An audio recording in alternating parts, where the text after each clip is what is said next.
오늘 우리에게 주신 하나님의 말씀은 누가복음 10장 25절부터 42절의 말씀입니다.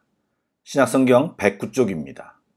누가복음 10장 25절부터 42절의 말씀을 드라마 바이블로 낭독합니다. 율법에 무엇이라 기록되었으며 네가 어떻게 읽느냐? 내 마음을 다하며 목숨을 다하며 힘을 다하며 뜻을 다하여 주 너희 하나님을 사랑하고 또한 내 이웃을 내 자신같이 사랑하라 하였나이다. 내 대답이 옳도다. 이를 행하라. 그러면 살리라. 그 사람이 자기를 옳게 보이려고 예수께 여짜오되 그러면 내 이웃이 누구니이까? 어떤 사람이 예루살렘에서 여리고로 내려가다가 강도를 만나매 강도들이 그 옷을 벗기고 때려 거의 죽은 것을 버리고 갔더라. 마침 한 제사장이 그 길로 내려가다가 그를 보고 피하여 지나가고 또 이와 같이 한 레위인도 그곳에 이르러 그를 보고 피하여 지나가되 어떤 사마리아 사람은 여행하는 중 거기 이르러 그를 보고 불쌍히 여겨 가까이 가서 기름과 포도주를 그 상처에 붓고 싸매고 자기 짐승에 태워 주막으로 데리고 가서 돌보아 주니라. 그 이튿날 그가 주막 주인에게 데나리온 2를 내어주며 이르되 이 사람을 돌보아 주라. 비용이 더 들면 내가 돌아올 때에 갚으리라 하였으니 네 생각에는 이 세 사람 중에 누가 강도 만난 자의 이웃이 되겠느냐? 자비를 베푼 자니이다. 가서 너도 이와 같이 하라. 그들이 길 갈 때에 예수께서 한 마을에 들어가시매 마르다라 이름하는 한 여자가 자기 집으로 영접하더라. 그에게 마리아라 하는 동생이 있어 주의 발치에 앉아 그의 말씀을 듣더니 마르다는 준비하는 일이 많아 마음이 분주한지라 예수께 나아가 이르되 주여, 내 동생이 나 혼자 일하게 두는 것을 생각하지 아니하시나이까? 그를 명하사 나를 도와주라 하소서.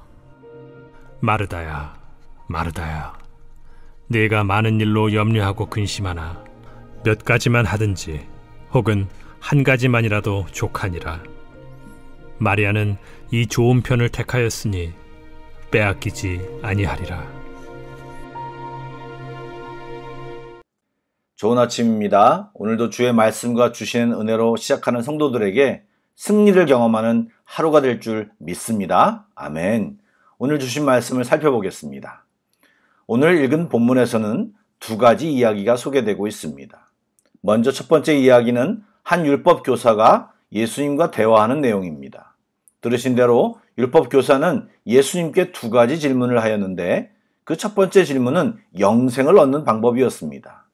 그런데 말씀을 보니까 그가 예수님의 가르침을 받으려고 한 것이 아니라 예수님을 시험하려고 질문했다고 나와 있습니다.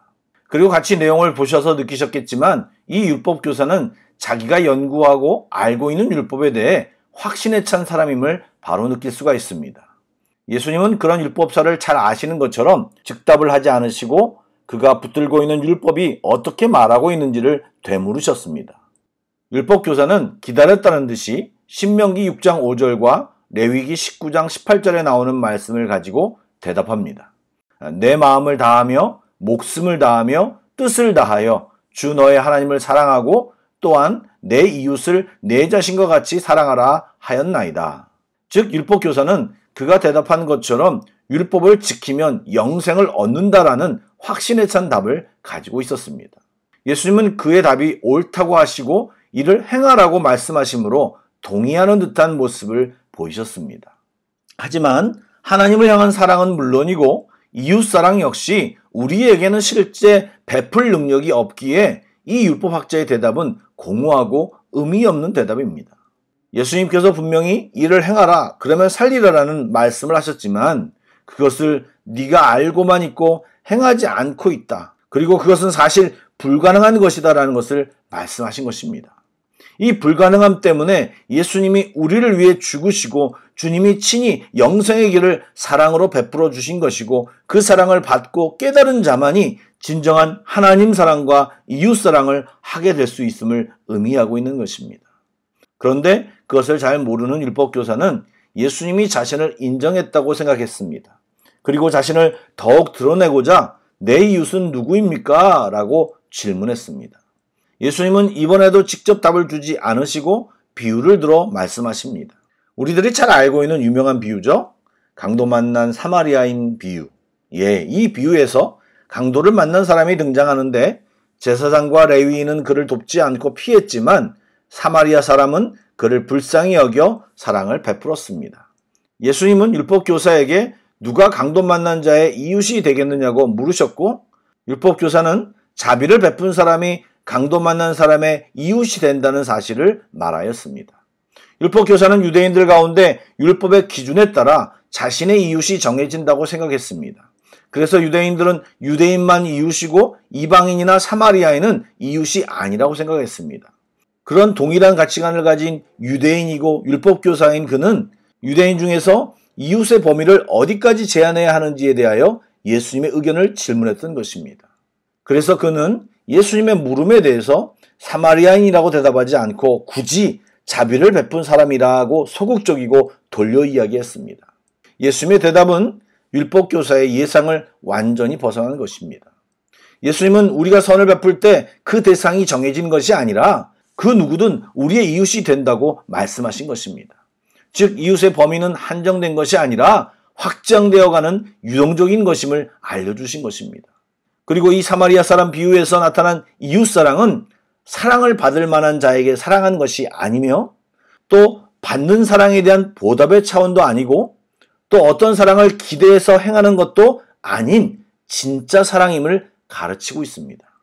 실제 사마리아인에게도 유대인은 자신들을 무시하는 원수들이었고 사마리아인은 보통 유대인에게 어떤 은혜를 입지 않기에 이런 이야기는 이런 비유에만 나올 법한 내용인 것입니다. 그러나 주님의 사랑을 받은 자들은 가능합니다. 결국 예수님은 사랑해야 한다는 사실은 알았지만 각종 이유와 핑계로 회피하고 그들에게는 단지 율법을 잘 지켜 사람들에게 인정받으려고 하는 마음만 있음을 지적하고 이 율법교사가 자신은 영생을 얻을 것이라고 하는 것은 하나님의 생각과 하나님의 마음과는 거리가 멀다라는 것을 지적하고 싶었던 것입니다. 그리고 예수님은 또다시 너도 이와 같이 하라는 말로 구약의 율법을 인정하셨습니다. 즉 예수님의 가르침은 율법의 폐지가 아니고 인간의 능력만으로 불가능한 것을 예수님을 통해 예수님과 함께 완성해야 함을 이야기하고 있는 것입니다. 사랑하는 여러분, 자녀 교육도 신앙생활도 율법을 강조함으로 이루어지지 않습니다. 율법을 꼭 알려주어야만 하지만 그것을 가르치는 방법은 강요나 꾸짖음으로 하는 것이 아니라 삶으로 보여주고 사랑으로 기다려줌으로 가능한 것입니다. 예수님이 우리에게 보여주신 행동처럼 말입니다. 이 내용은 쉽게 그래야지 보다는 깊이 생각하고 묵상해야 적용이 될 수 있는 내용입니다. 여러분의 남편, 아내, 자녀, 직장 내 사람들에게 모두 적용될 수 있습니다. 어떻게 그들의 이웃이 되어줄까 고민하고 행동해보는 이 하루가 되기를 축복합니다. 두 번째 이야기는 또 유명한 마르다와 마리아의 이야기입니다. 내용을 보시면 예수님이 마르다와 마리아의 집에 머물게 되었습니다. 마르다는 언니로서 예수님의 일행을 대접하기 위해 분주히 움직였습니다. 그런데 동생 마리아는 마르다를 돕지 않고 예수님 곁에서 말씀을 듣고 앉아만 있습니다. 마르다는 동생이 자신을 돕는 것이 마땅하다고 여겨 예수님께 마리아가 그렇게 하도록 말씀해 주시기를 요청합니다. 그러나 예수님은 마리아가 좋은 편을 택했다고 말씀하십니다. 어제도 말씀드렸지만 예수님은 우리를 그저 당신의 일을 맡은 일꾼 정도로 우리를 부르신 것이 아닙니다. 주님의 말씀을 듣고 주님과 동행할 사람으로 부르셨습니다.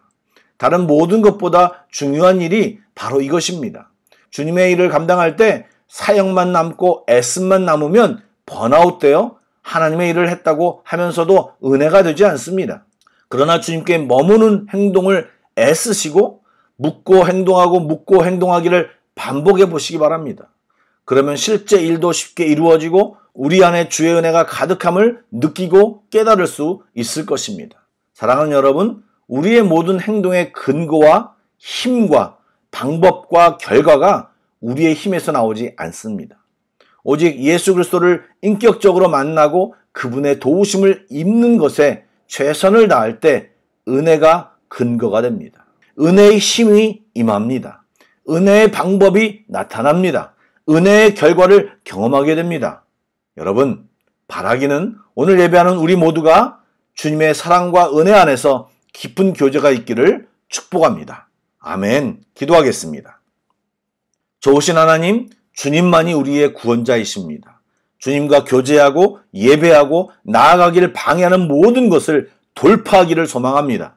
내가 높아지고 내가 할 수 있다고 이렇게 나를 높이기보다 주님과 함께함을 사모하고 갈망하는 우리들이 되게 하여 주시옵소서.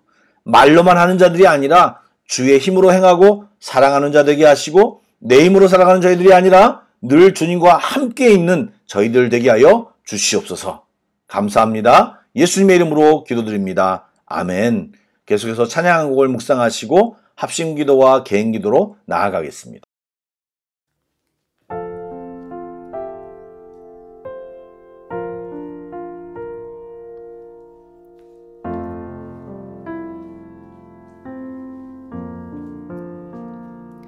어둠 속 헤매